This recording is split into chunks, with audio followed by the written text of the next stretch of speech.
Бірінші құпия ол ник аты да соған арналған.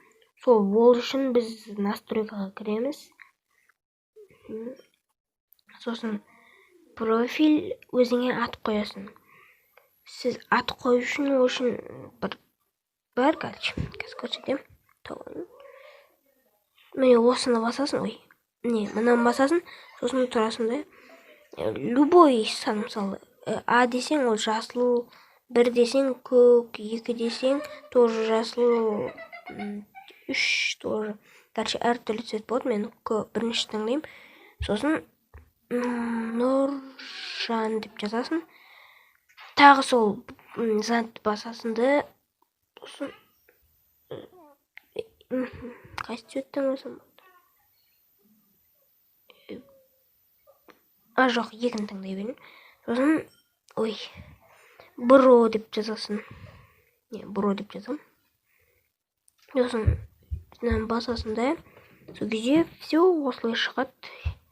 Енді екінші құпияға кеттік. Екінші құпия ол тоже дәл сондай, бірақ мынандай аталған табличкамен басасың. Сосын тоже солай жазасың қазір.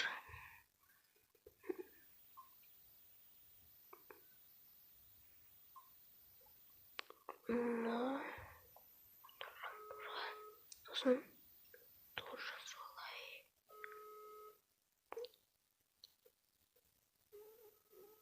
Екіні таңдаймын.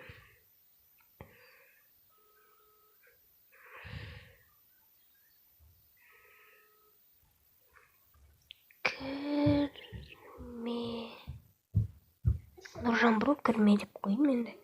Тағы бір все. Короче, тағы бірі ол енді тоже чатқа арналған, ол чат. Тоже солай, дәл солай істейсің. Все, чатқа жазасың.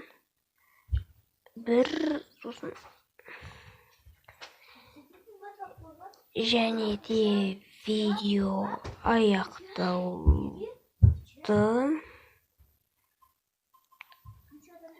Сау болыңдар. Міне осылай жазылды. Енді шынымен де видео аяқталды. Сау болыңдар.